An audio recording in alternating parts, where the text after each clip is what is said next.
Hey guys, MusicMan here back with another Identity V video. In this video we're going to take a look at some of my photographer gameplay for all you photographer mains out there. So let's take a look. Alright, so before we get too deep into the gameplay, I just wanted to plug in my clan's Discord server for my clan Mayhem.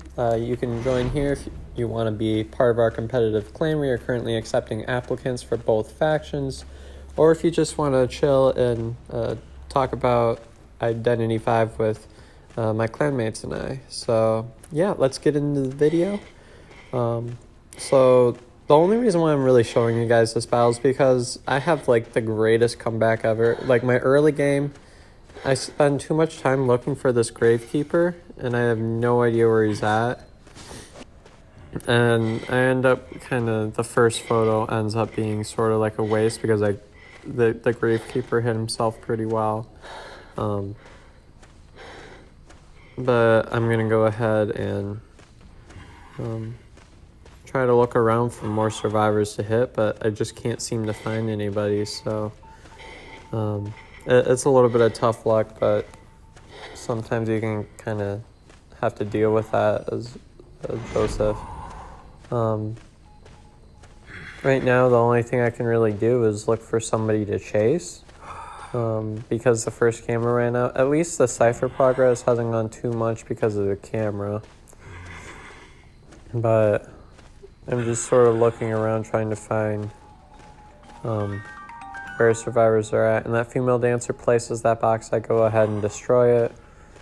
And I'm going to go ahead and chase the female dancer, I guess. Even though, in my opinion, female dancer is the best tight kiter in the game. Magician's not bad for tight kiting either. But yeah, so I just kind of wait for my camera to be back up and I'm going to take a photo. So now I'm going to go into the photo world and I know the female dancer is over here.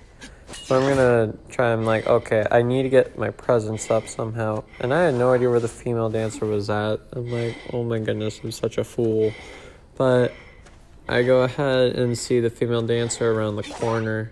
So I'm going to go ahead and get the double hit on her. So I finally have a survivor downed. And I actually get really lucky after this photo, which I think kind of partially saves my game. So I'm going to go ahead and place the female dancer on the chair. Now, I was kind of surprised that nobody came for the rescue on her. I was seeing if somebody was at that site for that, I could sort of jump scare them, but nobody's coming to the rescue, so I'm going to make my way away from the chair. So I'm like, okay, I think the female dancer went around this way. With a photographer, you just got to kind of guess where you think they would be going. And I end up getting really lucky and coming across the female dancer right here. So at least I've got a chair here at 5 ciphers remaining. Now the cipher progress is definitely pretty high because, yeah. And here's the part that usually kills Joseph is the accelerated decoding. Accelerated decoding just absolutely kills him. And the Gravekeeper's coming in for the rescue here.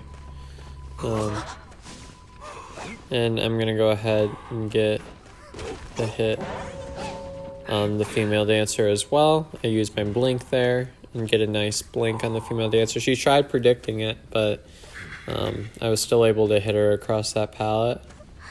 And now I'm at max presence. So I'm going to go ahead and just take a photo. I want to disrupt the cipher progress as much as possible. That forward's right there. So I end up hitting the forward there. And the cowboy's also here, so I'm going to hit him as well. So, what was I doing playing a photo against a forward cowboy duo? I have no idea. But I did it. And now the female dancer, I'm going to take her back to a chair in the photo world. So the female dancer was smart in going to the photo world because now I need to stay in this area for sure because You don't actually get progress in the photo world. I need to chair her again after the photo world's done because I can't take her into the real world.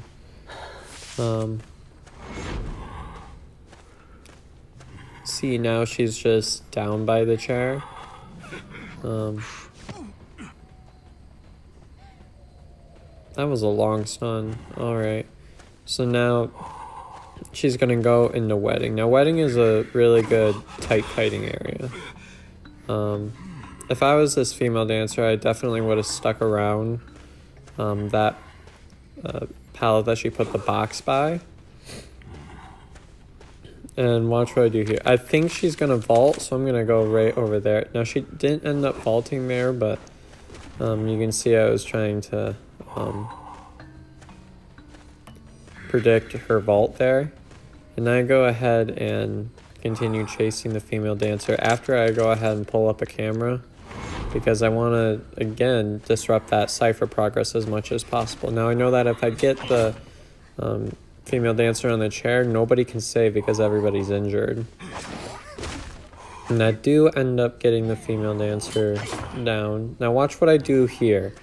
I'm preparing my blink. Both the forward and the cowboy are here to harass. Watch what I do.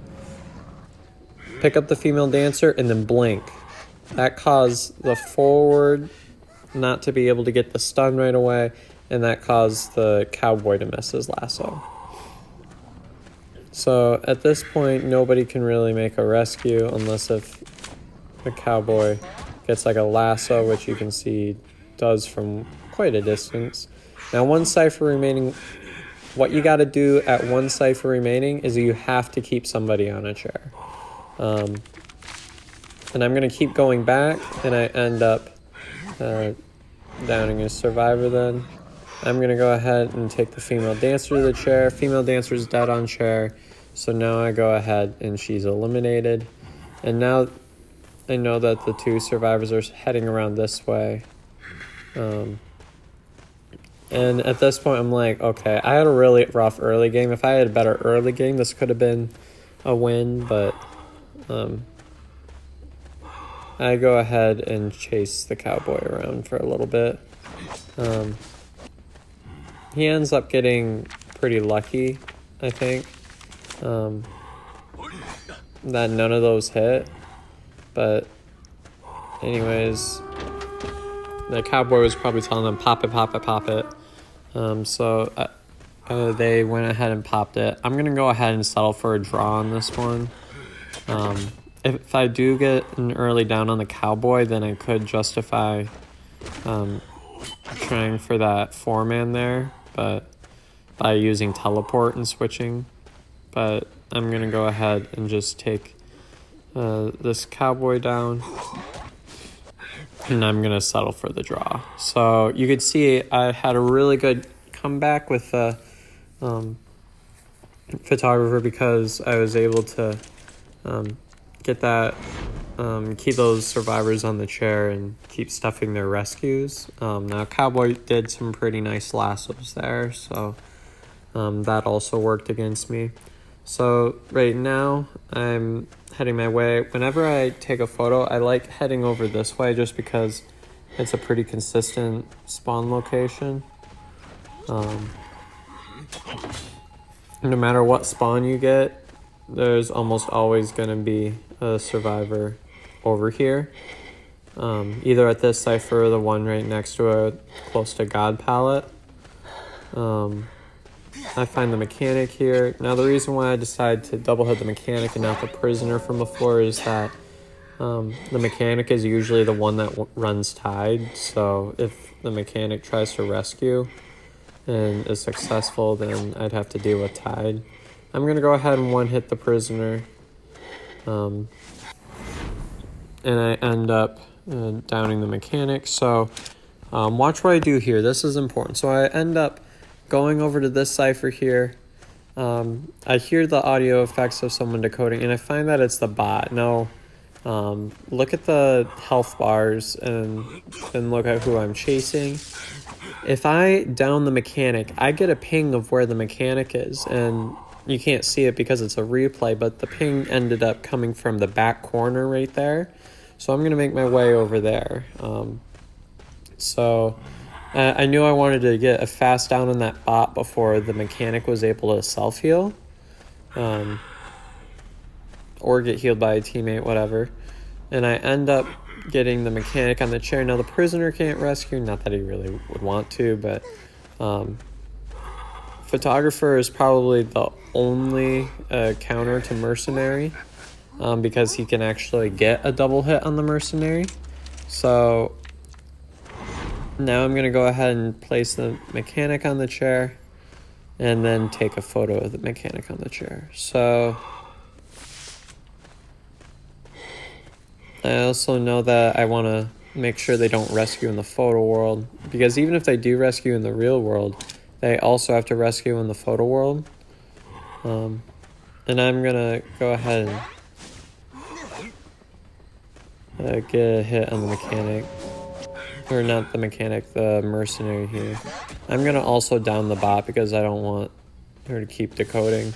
And I knew that they would be going for a rescue in the photo world. So I'm going to down the mechanic again. Place the mechanic on a chair after making sure that the mercenary goes away and he uses his elbow pad. So I'm going to go ahead and take this mechanic to the chair. And I end up doing a pretty nice prediction right here. So I'm going to look for where the nearest survivor is at. So I found him there. And I actually find the mercenary here. Now, I was originally planning on leaving, but then the merc thinks I'm still back there, and I'm able to get a hit and down the mercenary. So now the prospector has to come for a save unless I fully heal the mechanic. And prospectors don't usually carry tide. And I kind of know that, but anyways, there's a prospector over here. I'm going to go ahead and try to recenter right next to the chair. And I know that the prospector is coming from that direction. And that's where a rescue would most likely be able to come from. And I get a hit on the prospector. And then magnets keep pushing me away because the prospector is fully fed because I haven't chased him yet. And he's going to push me away. So I'm going to go ahead, and I see that there's a survivor back here. And I find that it's the mechanic. And I remember the mechanic was the first one I'd shared from a while ago. So I'm going to go ahead and get a quick down with my blink. And now nobody can rescue. Merc can't rescue because he's damaged. Prisoner obviously can't rescue, and prospector can't rescue. Once again, I'm going to chair, take a photo. So now we'll see if anybody decides to try to pull a rescue off. And any rescue they try to do would just be in vain because they're all injured to the point where they're one-shots, and you don't want to go for the rescue if you're injured like that. And I end up getting a one hit on the merc. The merc decided to try to attempt a rescue, didn't go as well, so I'm going to go ahead and take the mercenary to the chair. Now, what I think they should have done is I think they should have just kept the Cypher Rush going. A lot of times just keeping up with Cypher Rush is really all you can do to counter most hunters, and this goes for Joseph as well. And I see that there's a survivor back there, so I'm going to keep my eye on that direction, make sure the survivor doesn't come from there. And I find the prisoner right here. All I need to do is make sure he doesn't get near the chair. But I end up hitting him early, and when I'm playing Joseph, I'm going to settle for the 3-man. I'm not going to go for the 4-man. Especially at one Cypher remaining, it's too risky of a pop, and then the survivor gets away and whatever. And I find that the prospector actually popped the last Cypher, so now I know his general direction. And I'm going to use my card trick to find his direction, and I actually find the prospector in this corner right here. Now it's pretty much GG's. that was kind of a wasted magnet there, but I keep trying to go for these wall hits. If the prospector kept trying to hug the walls in tight kite, that would have worked, but he ends up transitioning into this pallet spam area. There's so many pallets and high walls. This is a really tough area for hunters to work around, but it's nice that Joseph has really good pallet breaking speed. So, and I actually use my blink and I down the prospector here. And yeah, that's the game. Well, I hope you all enjoyed that video. Don't forget to leave any questions or comments in the comment section below, and I'll see you next time. Thanks for watching.